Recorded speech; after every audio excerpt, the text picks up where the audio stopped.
Welcome back everyone to Magius Plays The Legend of Zelda Breath of the Wild. Last time we got to the first of the stables that we were going to find.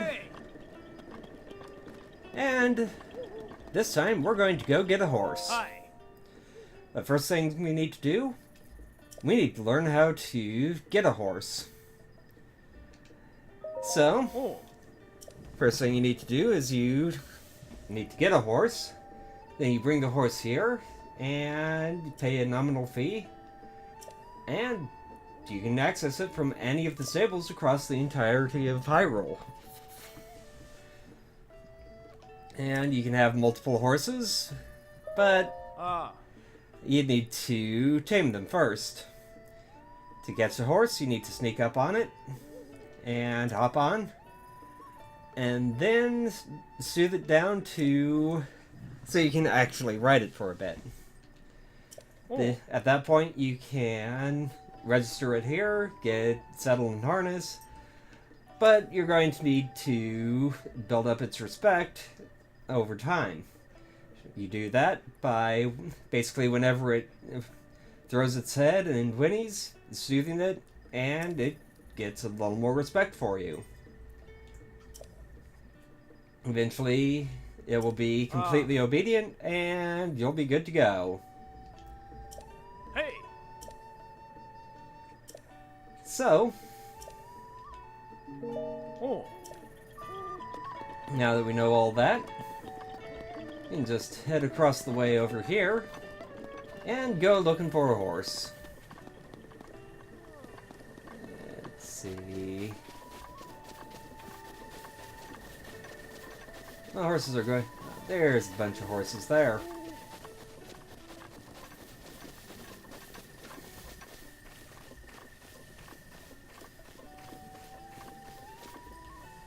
I should probably have cooked up some stealth food before doing this, but I think I'm going to be fine. Now, different types of horses have different base attributes. The solid horses tend to be more willful, harder to get calmed down, whereas the more modeled horses are a lot easier to deal with. Ideally, here, we'll end up with a horse that has a gentle disposition, because those are really easy to tame. And hopefully it'll have some pretty good stats. Generally,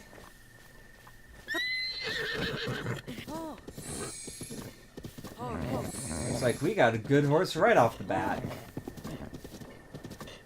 Let's get him back to the, or her, whichever, back to the stable and get her registered.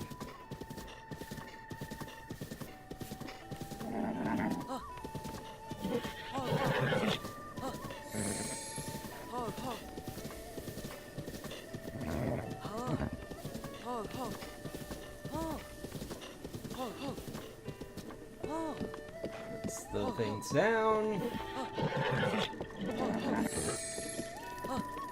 There we go.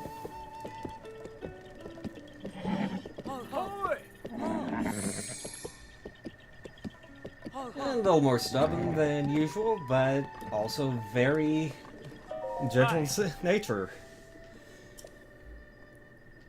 So let's register the horse. Cost us 20 rupees for everything.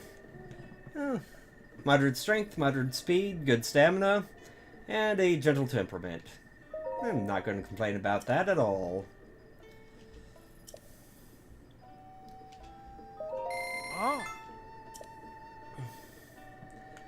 Let's see. Let's go ahead and call this horse Drachus. Because why not? I like the name.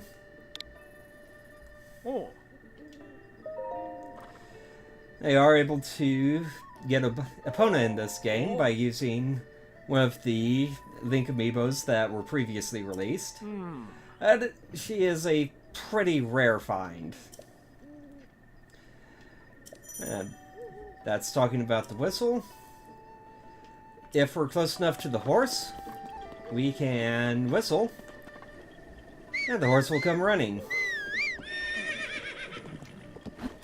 And we can get a nifty mount onto it. Now that we have that out of the way, let's move on and head toward Kakariko Village. Should be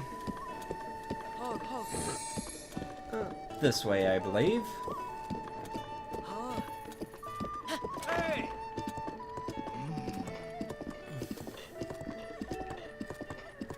Now, for the most part, the horse will follow the path as long as you're going along a road.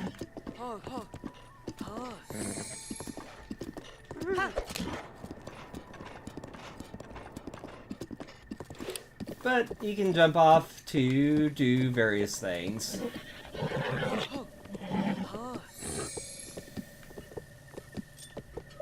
If you hold down ZL when approaching someone, you can talk to them.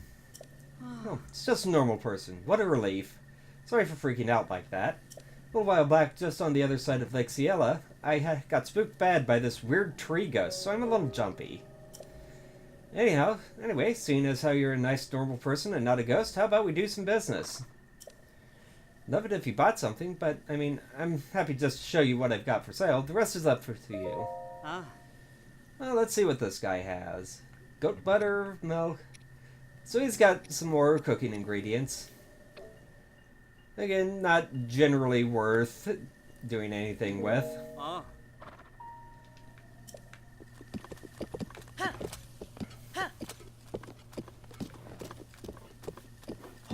So let's move along.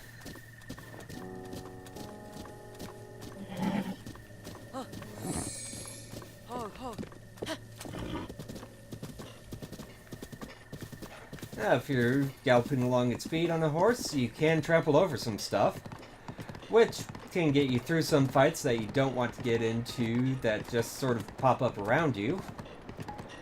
But there's also the possibility that the horse gets hurt. And you definitely don't want that happening. Now, this section right here has quite a few good resources to gather up, so I suggest jumping off for a bit and going ahead and getting some stuff. Like these Hyrule herbs. Again, like most of the other stuff, I'm not going to be using a whole lot of these, but you'll see why later on.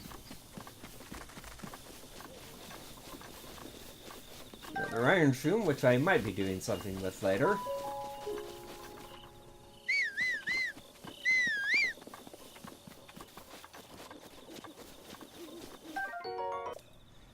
Amaranth gives you, and is another defense boosting thing. Very useful early in the game. Pretty useful later in the game too. That's about all we're going to be getting here for a bit. Unless I can sneak up on one of these crickets. Yep, Restless Cricket. Gives you back some stamina.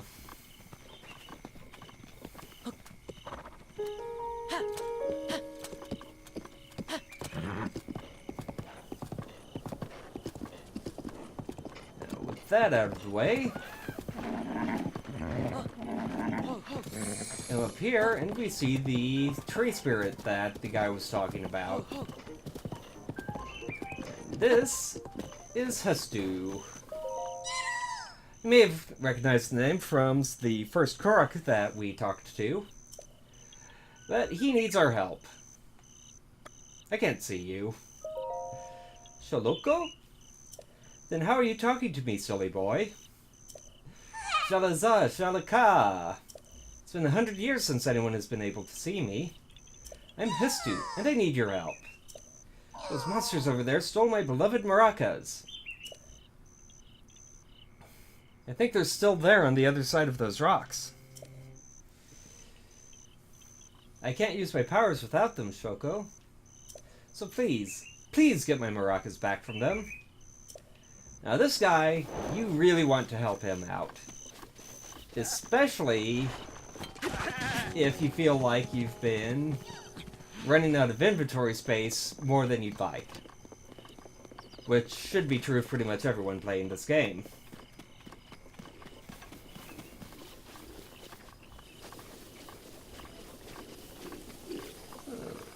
Run in here.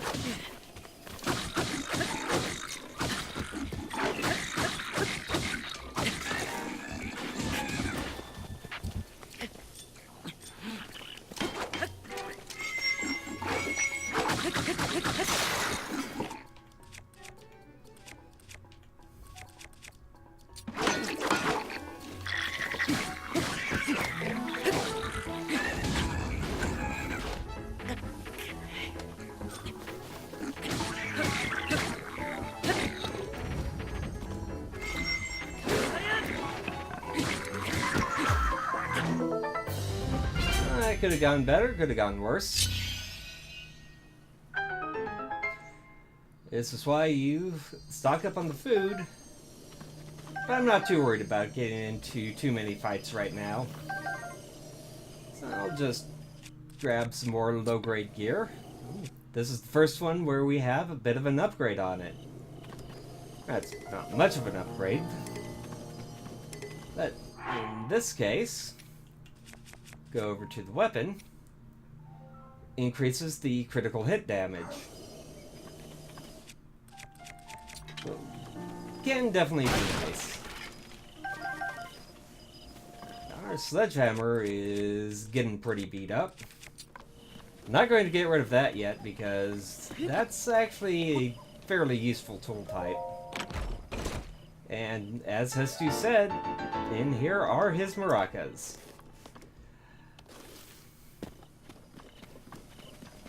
So we can just run this back out to him.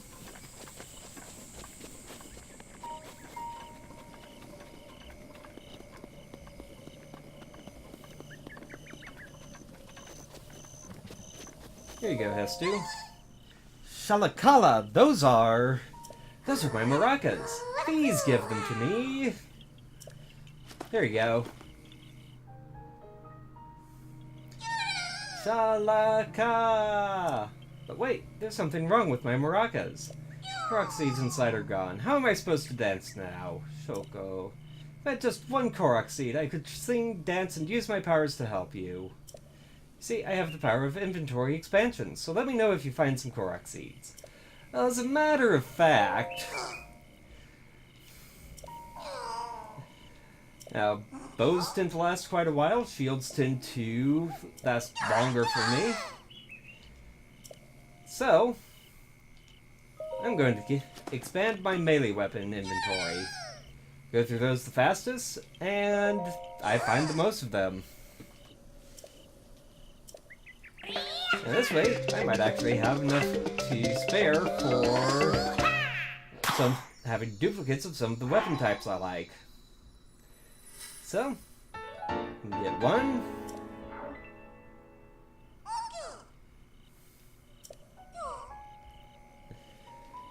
We can get two.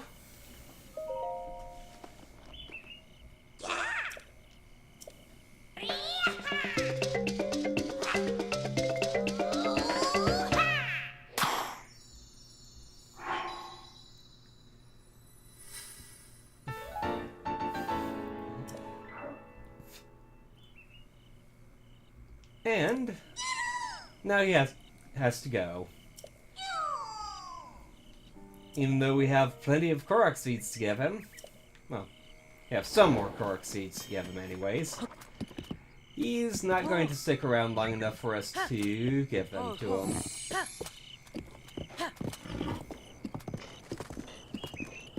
Let's continue on and make our way to Kakariko Village.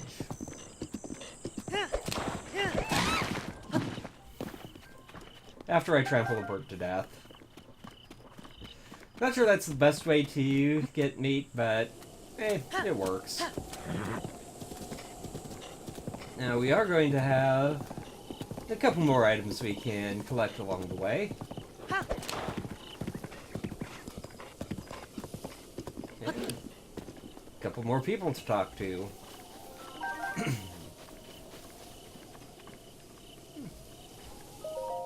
You got a nice pouch for carrying things, but are you carrying a lot of ore? Yes, I am. If you're just carrying it around, you're missing out on the chance to make a killing. Ore is valuable. Yes, it is. It's also rare. Now, here, every now and again, you'll come across sections like this, where you have stones arranged in a certain pattern, and a magnetic stone nearby. Just match the pattern up, and you get another Korok seed. I am not going to be getting all of the Korok seeds in the game. There are just way too many of them to deal with.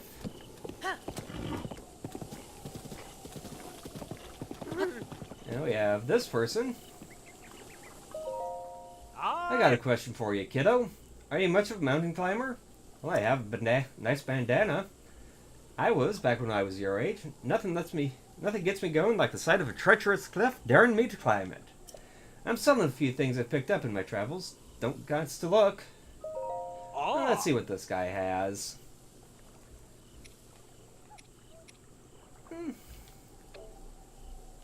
Some nice ingredients there, but once again, costs way too much. At least if you're looking to make some money. So you want to find the ingredients wherever you can, rather than buying them. Now, there is going to be one exception to that, but that's not going to be for a while yet. So, for the time being, remember where you can go to buy stuff, or where you can go to find stuff, rather than buying it. Generally, it costs more than you can sell it for, even after cooking it.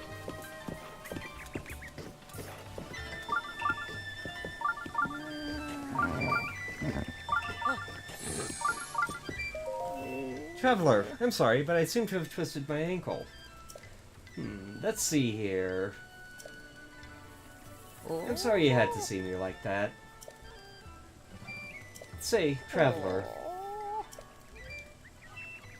where did you get that object hanging from your waist? Well, you see... Yada yada blah blah blah. Woke up, found it, here we are. Yes, I see. That Chica slate is a symbol. It means you are the hero of legend. Though there are few who know of such legends anymore. But we Chica have been waiting for you for a very long time. Please, before all else, I must insist that you meet with our leader, Lady Impa. Where is she? Lady Impa's house is below the Lantern Falls, just over there. In any case, it was a real honor to meet you. I suppose you're used to that, having lived as long as you have. Well, don't really get a whole lot of people saying that they don't even recognize me, so... Yeah, can't say that we get that all the time anyways. Right down here.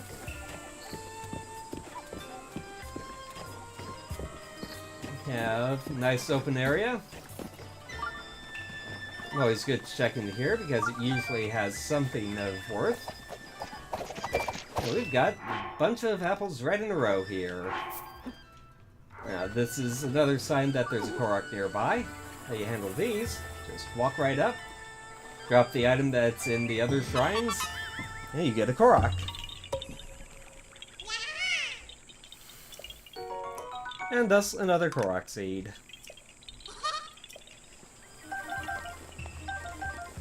It's generally worth finding them and getting on with them. And here we have another goddess statue. We don't quite have the 4 spirit orbs yet, so I'm just going to mark this down for later.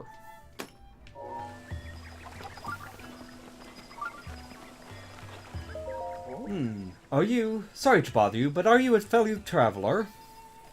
As for me, I just love art. In fact, I'm traveling the world in search of beautiful landscapes. Just between you and me, I hear there's a great fairy fountain somewhere near this village. I hear it's breathtakingly beautiful.